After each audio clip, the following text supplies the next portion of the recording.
tidak mungkin dimuat sebuah realita kehidupan seorang perempuan yang bernama Pasu Omas Borusiaham dalam seluruh penderitaan yang dialaminya dan seluruh keteguhan hati dan kesetiaannya sebagai seorang istri dari seorang pendeta yang hampir tidak pernah tinggal di rumah dalam waktu yang lama. 5 anaknya meninggal karena pada waktu itu Gereja Pentakosta Indonesia maka ibu kita yang setia ini mencoba untuk patuh, sehingga setiap kali bapak saya pulang dari penginjilan, karena dia melakukan penginjilan bisa 2 bulan, 3 bulan tidak pulang-pulang. Ketika dia pulang, salah satu anaknya yang bernama Yesrul itu ditanya, Yesrul mana? Mama saya tidak bisa menjawab, tapi hanya menangis dan menangis dan menangis.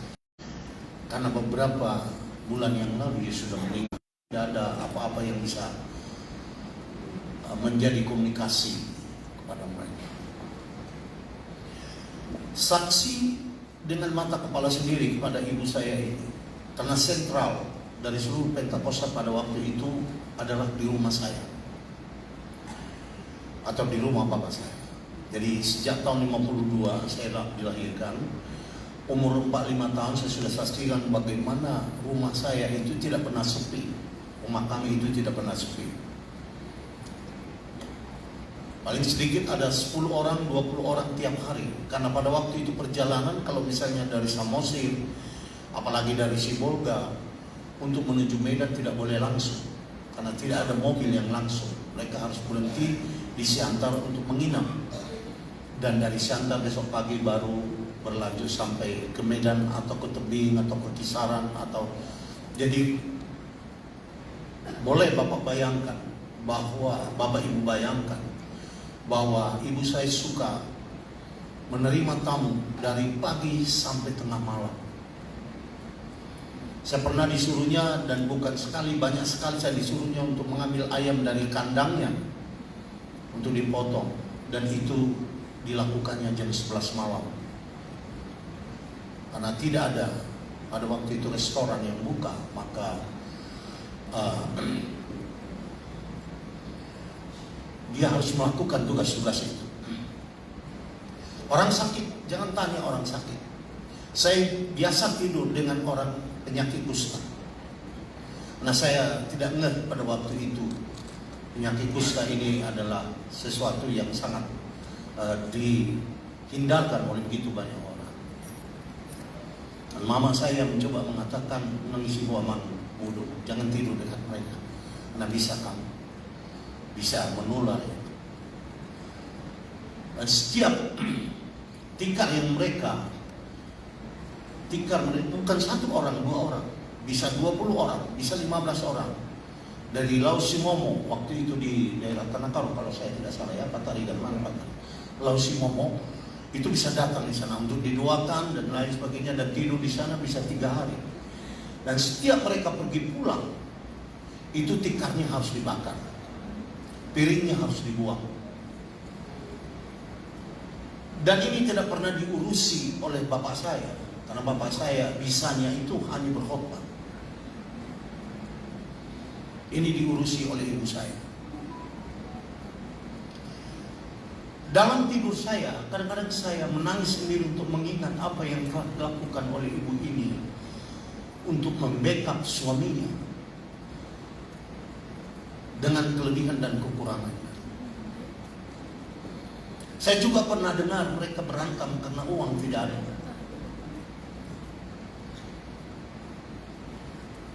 Dan saya juga tahu bahwa mereka memiliki sebuah hubungan yang unik antara komitmen, full komitmen kepada Tuhan dengan realita yang mereka hadapi.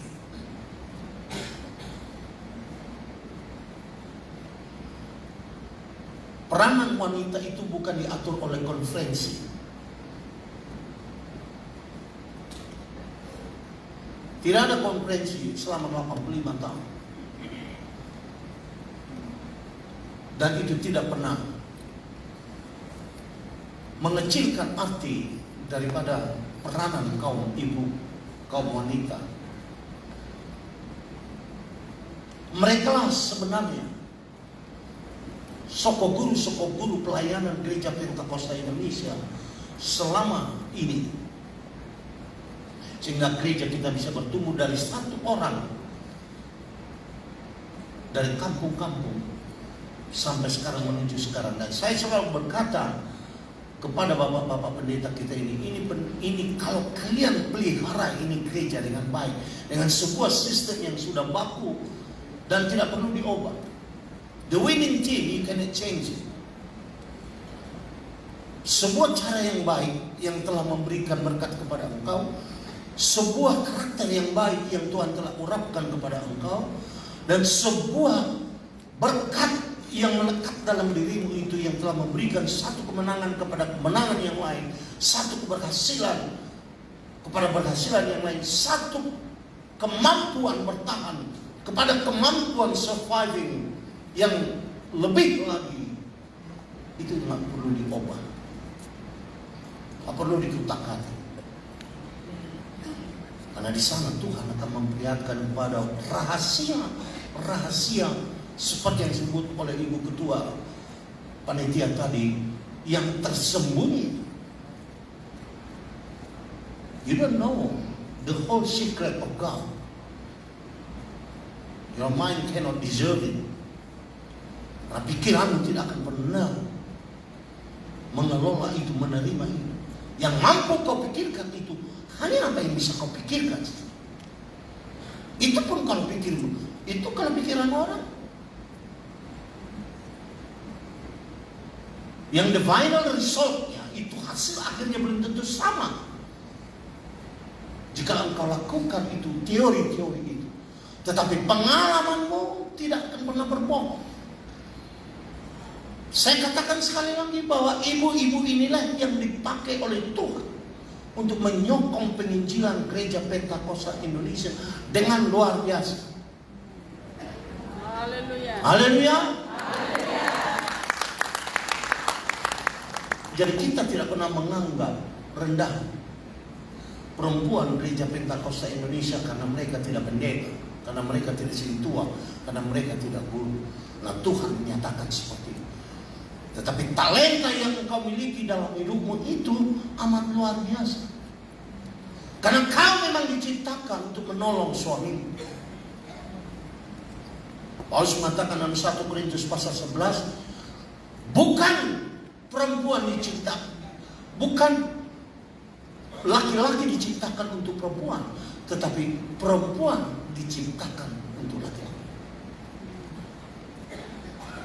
Bukan perempuan yang pertama dijadikan, tetapi laki-laki dijadikan yang pertama. Tetapi laki-laki itulah yang menjadikan perempuan menjadi available karena tulang rusuk yang diambil itu. Dan perempuan diberikan oleh Tuhan kemampuan multiple ability, multiplying ability untuk melahirkan laki-laki yang luar biasa yang boleh Tuhan pakai. Ini rahasia Allah yang sangat luar biasa. Jadi konferensi wanita ini yang kedua gunanya adalah untuk menegakkan identifikasi dari seorang wanita yang dipakai Tuhan. Dan kayak Amerika sekarang.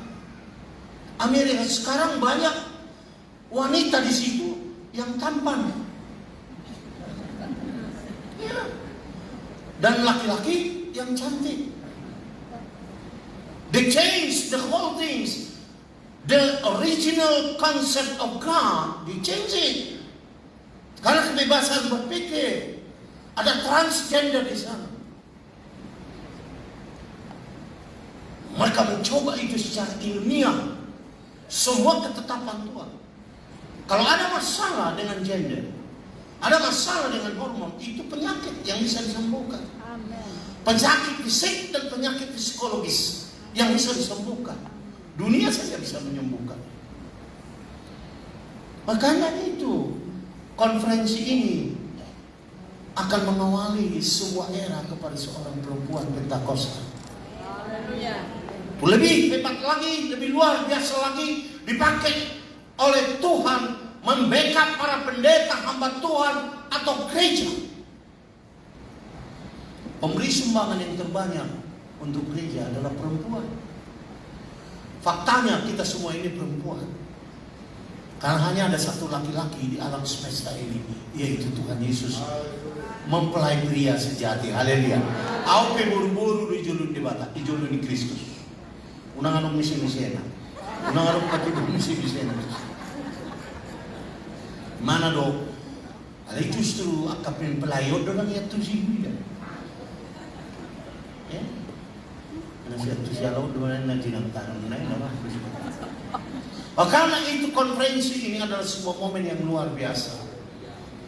Untuk sebuah generasi yang akan datang untuk mempertebal lagi keyakinan, kenormalan kekristenan kita ini. Bukan menciptakan keabnormalan kekristenan, abnormal Christianity, but this biblical Christianity.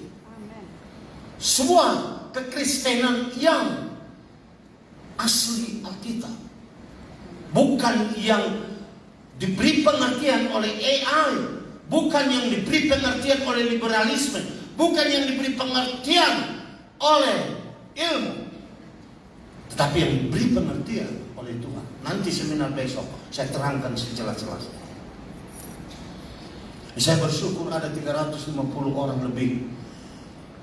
Karena kalau ada 400 orang, maka mereka harus disuruh pulang karena memang tidak muat di tempat kita ini. Saya percaya Tuhan akan memberikan sesuatu kepada saudara dalam konferensi wanita Gereja Pentakosta Indonesia melalui pembicara-pembicara. Saya percaya Tuhan akan memakai mereka semua untuk menjadi bagian yang integral dari seluruh panggilan Tuhan kepada seluruh kaum perempuan, kaum wanita di Gereja Pentakosta Indonesia yang memiliki rahasia yang luar biasa. Anak, 90% kalau bukan 100%, penolong Kristus itu adalah perempuan. Maria Magdalena, Susana, Maria-Maria yang lain, putri-putri Yerusalem, putri-putri Sion. Itulah yang menyokong seluruh penginjilan Kristus selama 3,5 tahun. Melebihi kemampuan Allah untuk menetapkan 12 murid menjadi pekerja fisikal dari pemberitaan Injil ini, mempersiapkan perempuan-perempuan yang rohani, perempuan-perempuan yang punya full komitmen kepada Tuhan. Saya bisa ingat ibu saya berdoa bisa 1 jam 2 jam sampai saya bosan, karena saya selalu tidur dengan ibu saya sampai saya SMA. Bapak saya tidak pernah mau kalau saya tidur di samping itu sakolau katanya. Karena bapak dan ibu saya tidak pernah satu tempat tidur, selalu 2 tempat tidur di kamar kami itu. Jadi saya tidur sebelah bapak saya, ada tempat tidurnya di sana karena dia juga berdoa di sana. Yang kedua, dia tidak mau tidur bersama dengan saya karena saya kalau tidur berguling-guling. Tidak kurang saya 10-50 kali jatuh dari tempat tidur. Dan pertama masih ditolong mama saya, lama-lama dia biarkan saja. Ya. Jihamudo ina, hamudo sopo guru di Pentakosta Indonesia. Haleluya. Kalau perempuan Pentakosta Indonesia lemah, gereja ini akan lemah. Saya dapat memastikan itu. Nah, saya tahu siapa yang menolong saya. Siapa tahu dari antar pendeta tidak kenal bahwa peranan istrinya yang paling utama. Atau mungkin para istri pendeta atau guru atau sing tua tidak tahu bahwa peranan mereka lah yang paling utama di sini. Maka ikutilah konferensi ini dengan baik. Saya percaya Tuhan akan menitipkan sesuatu kepada ibu-ibu di sini, dan kau akan dipakai dengan luar biasa tanpa sepengetahuanmu atau tanpa second set, kau tidak pernah pikir, yang tidak pernah dilihat oleh matamu, tidak pernah dengar oleh telinga, dan tidak pernah timbul dalam hatimu.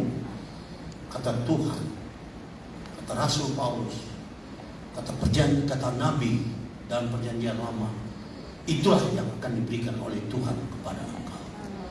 Biarlah Tuhan memberkati kaum ibu, dan dalam kesempatan nanti saya memohon kesediaan Bapak Hutagaul untuk membuka konferensi wanita Gereja Pentakosta Indonesia nanti. Puji Tuhan. Amin.